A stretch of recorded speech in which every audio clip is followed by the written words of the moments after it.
नक्शा था। बाकी इस पे आप मूर्तियां आप देखते जाएं, ये उस वक्त के हाथों से ही बनी हुई है। ये उनकी मोहरे हैं और रवायती मोहरे जिनको बोला जाता है। ये उनके जेवरात हैं जो कि बाद में सिप्पियों से बनाए गए। और आपको मेन चीज जो मैं दिखाती हूँ वो एक फीमेल का ढांचा है। उस जमाने की रिवायत थी कि जब भी उसकी डेथ होती थी उसके इस्तेमाल शुदा बर्तन जेवरात उसके साथ ही दफन किए जाते थे। आप देख सकते हैं कि उसकी बाजू में चुट्टियाँ उसकी वैसे ही हैं। बाकी ये सारे बर्तन उसकी कब्र में से ही मिले और इनको उनके साथ ही दफन किया गया था। बाकी इसकी एक कदीम हिस्ट्री है, वो सारी आपके साथ शेयर करें। तो हड़प्पा की हिस्ट्री अगर मैं बयान करने जाऊं तो मेरे ख्याल इस चीज के बगैर ये नामुकम्मल है। ये वन का दरख्त बोला जाता है, इसको पंजाबी में वन बोलते हैं जी। और ये तकरीबन कोई 4 से 5 हजार साल पुराना दरख्त है। आप इसकी शाखें देख लें, बहुत मोटी हैं और इर्द गिर्द फैली हुई हैं। और इसका स्ट्रक्चर आप देख लें, बेहतरीन किस्म का है। और ये खुदा की कुदरत है जी कि अभी तक ये सलामत है। इसकी शाखें कुछ डैमेज हो चुकी हैं लेकिन कुछ अभी है। लेकिन इनको पंजाबी में जो पंजाब के लोग समझते हैं, इसको मुकद्दस दरख्त के तौर पे समझा जाता है। ये आपको इस तरह के जो तारीखी मकामात हैं उन पे ही नजर आएगा जी। तो आसारे कदीमा हड़प्पा 6 किलोमीटर के फासले पे हम मौजूद हैं। तो बाकी चलते हैं और आपको फिर दिखाते हैं जी। तो हम इस वक्त पहुंच चुके हैं जी हड़प्पा म्यूजियम। ये आप देख सकते हैं, यहाँ से एंट्री है जी। और ये सारी कार पार्किंग है, आप यहाँ पे पार्क करें अपनी गाड़ी हम लोगों ने पार्क कर दी है। और बाकी यहाँ पे टिकट के हिसाब से लगाया गया जी। ये देख सकते हैं आप, कोई बस 100 रुपया, इस तरह कार 20 रुपीज़ है और उसी हिसाब से सारा लिखा हुआ है। बाकी चलते हैं अंदर और पूछते हैं क्या टिकट है और क्या हिसाब किताब है और आपको दिखाते हैं ये कदीम हिस्ट्री जो है। तो टिकट हमने ले लिया, तकरीबन गाड़ी का सारा इंटर डाल के सारे पैसे टोटल तकरीबन 250 रुपया हमारा खर्चा है। तकरीबन 4 लोग के हिसाब से है टिकट। बाकी इस साइड पे भी एक बिल्डिंग है, वो भी आपको दिखाते हैं और इसके बारे में भी मैं आपको फिर बताती हूँ आगे जाके।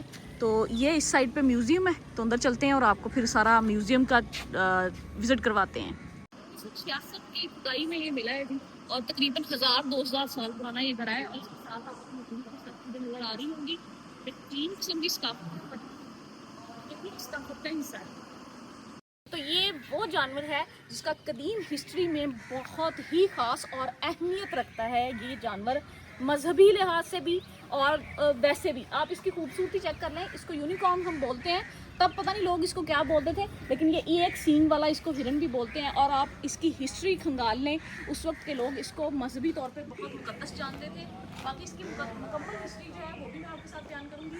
और अभी चलते हैं खंडरात की तरफ और आपको मैं दिखाती हूँ वहाँ पे उनके रहने की जगह, उनके काम करने की जगह। और साथ साथ चलते जाते हैं और आपको बताते चलते हैं यहाँ की बहुत ही कदीम हिस्ट्री है, हर तरह की चीज़। और उस वक्त के लोग वेल मैनर्ड थे। आप यकीन करें कि जैसे हम लोग अभी इस दौर में सोसाइटी के हिसाब से चलते जाते हैं, अपना घर बनाते हैं और अपने वर्कशॉप और इस तरह की चीज़ें जो हैं वो सारी उन्होंने वेल मैनेज करके बनाई हुई है। मैं आपको सारी चल के दिखाती हूँ और आपको पूरा इंशाल्लाह विजिट करवाते हैं। आप इंटरेस्ट में जब जाते हैं तो ये आपको इस तरह के घड़े नजर आएंगे। ये बेसिकली ये घड़े नहीं है, मैं आपको दिखाती हूँ क्या है। ये है जी लैंप, ये आपको सुराख नज़र आ रहे हैं, इसके अंदर देखें होल्डर लगा हो, इसमें बल्ब लगाएंगे, रात को बड़ी खूबसूरत लुक ये देते होंगे। ये पूरी इंटरेस्ट पे आपको नज़र आएंगे। तो जब भी आपने ये खंडरात देखने या इनकी हिस्ट्री देखने आपने जाना है ना, तो आपने पानी की बोतल अपनी साथ लेके आनी है। यहाँ पे पहले एक गाड़ी मौजूद थी जो विजिटर्स को लेके जाती थी, लेकिन अभी गाड़ी की सहूलत नहीं है, आप पैदल ही जाएंगे और गर्मी है। तो बाकी ये हिस्ट्री आप देख सकते हैं 1500 से 3500 साल कब्र पुरानी है। बाकी खंडरात आगे हैं, साथ साथ चलते जाएंगे और आपको दिखाते जाएंगे। बाकी वो कहते हैं कि जंगलात हैं जी, थोड़ा जा एहतियात करे आ जाए क्योंकि वो सांप वगैरह भी घूम सकते हैं। आपको पता है सावन भादों का मौसम है। तो बाकी चलते हैं, साथ साथ आपको दिखाते जाते हैं उस वक्त के लोगों का रहन सहन, उस वक्त के लोगों का जो काम था, उनके किस तरह के रहने का तरीका था और क्या किस तरह का वो खाते पीते थे और किस तरह का वो काम करते थे। तो ये एक बेसिकली कब्रिस्तान का इलाका है जिसको एक मेरे ख्याल में माधु स्रोप व्हाट्सअप ने वर्ड्स नाम है उसका, उसने इसको इंकशाफ किया और इसकी खुदाई की। तब ये इनको पता चला कि ये बेसिकली कब्रिस्तान है। और यहाँ के जो रहने सहने वाले लोगों के मतलब ये हिस्ट्री जो लिखी हुई है उनके मुताबिक वो काफ़ी रंगीन और बहुत तर्ज़ो तामीर वाली खूबसूरत चीज़ें बनाते थे। उनकी कब्रों से निकलने वाले जो मटके आपको तस्वीर में नज़र आ रहे हैं, उन पे भी आपको नक्शो नगार नज़र आएंगे। और उनकी ज़िंदगी की तर्ज़ ज़िंदगी का हिसाब आप इसी से लगा लें तो वो मेहनती और मजदूर तबका था। तो एक ये कदीम दरख्त मैं आपको दिखाने जा रही हूँ। ये मैंने इसी इलाके में देखा है, इसको करी का दरख्त बोलते हैं, जिसपे पंजाबी में एक फल लगता है जी, पंजाबी जो उनके अंदर टेला। और आप यकीन करें उस वक्त के लोग अचार इसका बड़े शौकीन थे खाने के, और मुझे याद है मेरी दादियाँ परदादियाँ भी डालती थी।